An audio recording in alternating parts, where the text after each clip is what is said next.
La mitología egipcia es el conjunto de creencias religiosas que se practicaban en el antiguo Egipto desde la época predinástica hasta la imposición del cristianismo. Se caracteriza por tener una importante iconografía, utilizada para representar a sus deidades con cabezas de animales y cuerpos humanos. El desarrollo de tal mitología abarcó un periodo de miles de años y a través de ella relacionaba la creación de nuestro mundo y del de sus dioses. Se originó aproximadamente hace más de 3000 años a.C. y abarcó tres épocas faraónicas denominadas Reino Antiguo, Reino Medio e Imperio Nuevo. Sus creencias se basaban en que existía vida después de la muerte, eran politeístas, el número de dioses era excesivo, cada uno con una determinada representación. Para ellos, el sol era su dios supremo. Ciertos animales que criaban los consideraban como dioses sagrados. Hacían uso de la iconografía para representar a sus dioses a través de medio torso humano y las cabezas de animales. Anubis, mejor conocido como el dios egipcio de los muertos, ya que tenía como función presidir la ceremonia del acto del juicio de los muertos y llevar al difunto a la habitación de las ambas verdades, o mejor conocido como los caminos del más allá. Además, velaba los rituales de embalsamiento y momificación. Estaba representado como un hombre con la cabeza de chacal, de allí el nombre Anubis, que significa chacal. Se le solía pintar acostado sobre una maqueta de capilla funeraria o naos con vendas rojas sobre su cuello y un látigo entre las patas posteriores. También se le representaba con el cuerpo humano y cabeza de perro, en una mano la cruz de Ankh y en la otra un cetro. Ra es el dios del sol. Su papel principal era proteger a los faraones. El lugar de culto de ese dios fue Heliópolis. Se le considera el creador del universo por darle vida a todo. Durante el día recorría el cielo la Mandiet, mientras que por la noche luchaba en contra del mal y el caos que provenía de Apophis, para romper el equilibrio cósmico. Se dice que Ra se creó a sí mismo en una flor de loto, para luego crear a Shou y Tefnut. Luego estas divinidades dieron origen a las divinidades de la tierra y el cielo, Heb y Nut. Set, dios de las tinieblas, el mal y el caos. Era el dios del desierto seco de Egipto. Era hermano de Osiris y llegó a ser tan importante como este, aunque llegó a asesinar a su hermano para reemplazarlo, pero el hijo de Osiris, Horus, le dio muerte para recuperar el trono de su padre. Después de Isis, fue la diosa más adorada por los egipcios, ya que representaba el amor, la danza, la alegría y la fertilidad. Protegía y amparaba a las madres e hijos y a los muertos para que no sufrieran. Se le conoce como la deidad vaca que alimentaba y daba vida al árbol celestial. At es una diosa que representaba la verdad y justicia que lograba el inicio del equilibrio cósmico, ya que mantenía acoplada las causas y los efectos. Era representada por una mujer con una pluma de avestruz en la cabeza en posición vertical que indica justicia. Es la diosa del cielo, madre de Osiris, Set e Isis. Según creían los egipcios, el cielo era una mujer desnuda llena de estrellas, con la espalda arqueada sobre el mundo como si se tratase de una V. Incluso solían calificarla como la que sustenta a 1000 almas, la señora de todo o la protectora. Bastet era la protectora oficial de todo el Bajo Egipto.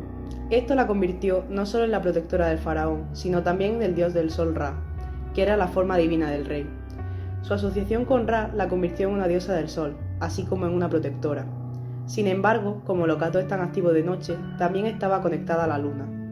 A diferencia de muchos dioses del antiguo Egipto, Bastet fue mostrada tanto en forma humana como animal. Apareció como un gato o una mujer con cabeza de gato en casi la misma medida. Representado como un hombre con cabeza de un ibis, Thoth está considerado dios de la sabiduría y tenía autoridad sobre todos los dioses. También fue el inventor de la escritura, patrón de los escribas, de las artes y la ciencia. Era un dios lunar medidor del tiempo, y el que estableció el primer calendario y por eso el primer mes llevaba su nombre. Horus fue conocido y adorado por todo Egipto, ya que es uno de los dioses más antiguos y superiores. Podía ver a través del sol y de la luna, y figuraba como el dios del cielo. Su apariencia era la de un hombre con cabeza de halcón, y formaba la tríada junto a Isis y Osiris, quienes eran sus padres. Es recordado como el luchador que recuperó el trono de su padre. Amón era el dios de las tribus de Tebas. Una vez que Egipto fue conquistada por los tebanos, pasó a ser la divinidad universal, siendo este el padre de todos los dioses, ya que según las leyendas, este dios se creó a sí mismo, y luego creó al resto de los dioses para darle vida al mundo.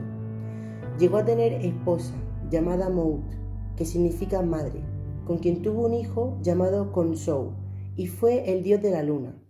Amón se le llegó a unir con el dios solar Ra, bajo el nombre de Amón-Ra. Ptah es uno de los dioses creadores de las cosmogonías egipcias, por lo tanto, uno de los más importantes de la mitología en tanto a la creación del universo.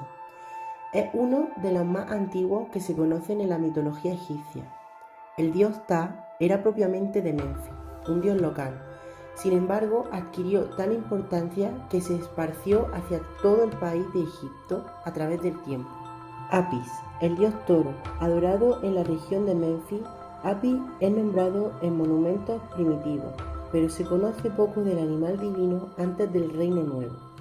Apis era el animal sagrado más importante de Egipto, y como con los demás, su importancia aumentó con el tiempo. Fue nombrado el renovador de vida del dios menfita Ptah. Yonsu, el dios lunar que protegía a los enfermos y a toda persona que lo invocaba para salvarse de un animal peligroso, además de espantar malos espíritus. Representaba la prosperidad de la tierra. Cuando este dios permitía salir la luna llena, el ganado era más abundante y las mujeres podían concebir. Isis era la diosa más importante de todo Egipto. Fue la hermana y esposa del dios Osiris, la madre de Horus, y representaba la maternidad, sanación y protegía a los reyes, ya que se encargaba de devolverlos a la vida, como lo hizo en la ocasión de Osiris una vez que Set lo asesinó. Osiris era muy importante, ya que era el dios de la resurrección con relación al río Nilo. De allí que se le relacione con el inframundo y los muertos. Para algunos fue el primer dios de todo Egipto y también simbolizaba la fertilidad. La tríada. En la mitología egipcia muchos dioses forman grupos de 3 deidades. La más famosa es la tríada de Tebas, que está compuesta por Amón, Mut y Yunsu. Ahora vamos a hablar de los símbolos egipcios que fueron utilizados durante distintos periodos de la civilización egipcia para representar todo tipo de conceptos e ideas de su mitología. Muchos de estos símbolos estaban relacionados con algún dios egipcio. Los egipcios utilizaban estos símbolos para decorar sus templos, para representar sus dioses en sus inscripciones y para fabricar amuletos para hacer frente a las dificultades.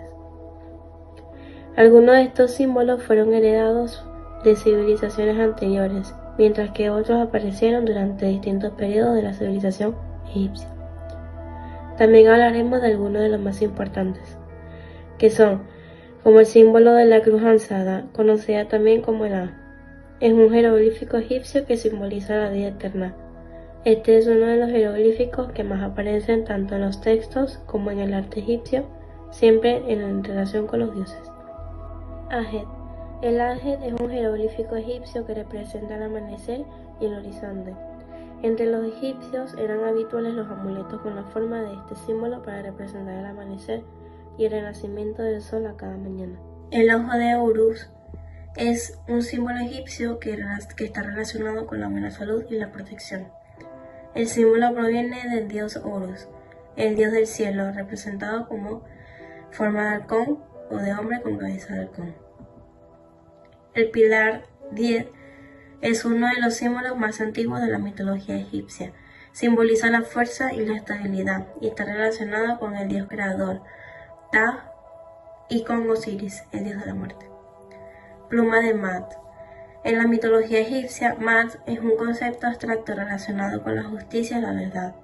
Este concepto era representado a menudo como una diosa, hija de Ra. Uno de los atributos de esta diosa era que llevaba una pluma de avestruz sobre su cabeza, conocida como la pluma de Mat. Seba. Este símbolo era utilizado en el arte egipcio para representar las estrellas. Los egipcios tenían un buen conocimiento de las estrellas y las constelaciones. A menudo utilizaban este símbolo para decorar los templos y el interior de las tumbas. Para finalizar con los símbolos, hablaremos del sistrum. El sistrum era un instrumento del antiguo Egipto utilizado en rituales para venerar a las diosas Hathor, Isis y Bastet. Consistía en un mango y una serie de piezas metálicas que producían un sonido característico al sacudirlo. Libro de los muertos. Para los egipcios de la antigüedad, la muerte no era el final de la existencia, sino un alto en el camino, como un umbral que se podía franquear satisfactoriamente si se contaba con los medios adecuados para ello. La momificación de los cuerpos, los objetos y amuletos depositados junto al difunto, o la arquitectura y la decoración de las tumbas eran algunos de los instrumentos que podían permitir a los egipcios superar el letargo de la muerte y conocer un nuevo amanecer en el más allá. Además de vencer a la muerte, el difunto debía sortear los peligros que pudieran acecharle en su camino hacia el inframundo, la región en que habitan los muertos. Otro grupo de textos busca que el difunto pueda desplazarse libremente, tanto por el cielo como por los espacios que componen el más allá. Los encantamientos le otorgan todos los conocimientos necesarios para ello, las palabras mágicas secretas que habrá de decir a los monstruosos guardianes que guardan las puertas con enormes y afilados cuchillos para que le dejen pasar, o los nombres de las partes de los barcos que le permitirán cruzar las aguas del inframundo o surcar el cielo a diario. Primeros usos documentados de estos textos los encontramos a finales del segundo periodo intermedio, 1650 a 1550 a.C., e inicios del Reino Nuevo, 1550 a 1069 a.C., y seguirán vigentes muchísimo tiempo, hasta la época de la dominación romana de Egipto, del 31 a.C. al 395 d.C. Pese a su larga trayectoria, el libro de los muertos bebe en realidad de una tradición previa. Momificación. Alrededor del año 3100 a.C., los egipcios dejaron de enterrar los cuerpos en la arena del desierto y comenzaron a realizar los enterramientos en sarcófagos. Esto los llevó a perfeccionar la técnica de la momificación y a convertirla en un proceso elaborado y complejo que duraba 70 días y que al principio solo podía ser costeado por las familias más pudientes. El cuerpo era llevado a un taller donde los embalsamadores lo lavaban completamente. Una vez listo, procedían a realizar la primera etapa, la extracción del cerebro.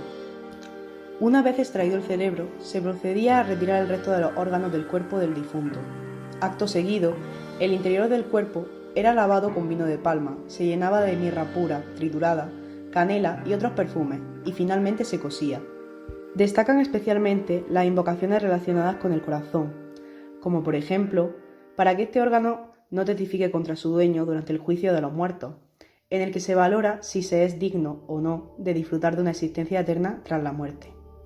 Y son constantes los hechizos destinados a proteger al muerto de animales peligrosos y de algunos de los habitantes del inframundo.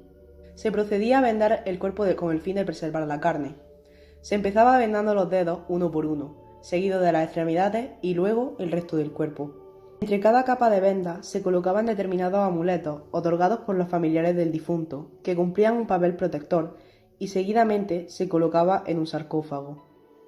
Hechizos, himnos y demás fórmulas del libro de los muertos se colocan bien junto a la momia, escritos sobre las vendas o en un rollo de papiro depositado en el interior del ataúd, o bien cerca de ella, insertado en algún tipo de contenedor.